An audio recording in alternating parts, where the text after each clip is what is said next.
السلام علیکم ویور، آج وفاقی دارالحکومت اسلام آباد میں وقف املاک ایکٹ کے خلاف تمام مکاتب فکر کی قیادت نے احتجاجی تحریک کا آغاز کیا ہے۔ کل جماعتی تحریک تحفظ مساجد و مدارس نے اسلام آباد میں سٹیج سجایا۔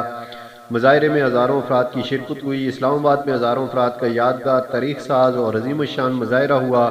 تحریک کے قائدین نے اعلان کیا ہے کہ اگر وقف ایکٹ واپس نہ لیا گیا تو لاکھوں لوگ ڈی چوک میں دھرنا دینے پر مجبور ہوں گے۔ قائدین تحریک کی طرف سے ایکٹ کی واپسی تک جدوجہد جاری رکھنے کا عزم کا اعلان کیا گیا ہے۔ تحریک کا دائرہ کار ملک بھر میں پھیلایا جائے گا۔ اگلے مرحلے میں تمام سیاسی جماعتوں اور دیگر طبقات کو بھی تحریک میں شامل کریں گے۔ مقررین نے اتحاد تنظیمات مدارس کی طرف سے وقف ایکٹ کی واپسی تک حکومت کے ساتھ کسی قسم کا تعاون نہ کرنے کے اعلان کو خوشائند قرار دیا۔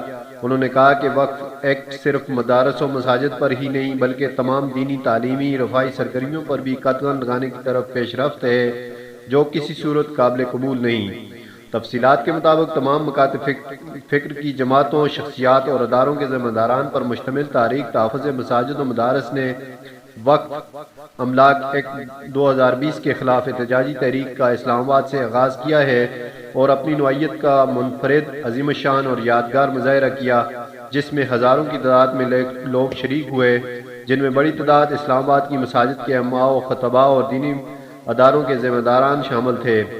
مظاہرے سے ناظم وفاق المدارس پنجاب مولانا قاضی عبدالرشید، امیر تحریک تحفظ مساجد و مدارس مولانا ظہور احمد علوی، سرپرست تحریک مولانا نذیر احمد فاروقی، اہل سنت والجماعت بریلوی مکتبہ فکر کے رہنما مولانا پیر اقبال نعیمی اور دیگر تنظیموں اور اداروں کے سربراہان نے خطاب کیا۔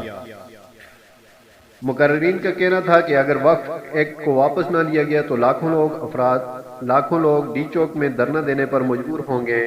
تحریک تحفظ مساجد و مدارس کے قائدین نے کہا کہ آج ہماری احتجاجی تحریک کا آغاز ہے اور ہم تحریک کا دائرہ کار پورے ملک تک پھیلائیں گے اور اگلے مرحلے میں تمام سیاسی جماعتوں اور زندگی کے مختلف شعبوں سے تعلق رکھنے والے افراد کو بھی تحریک میں لائیں گے۔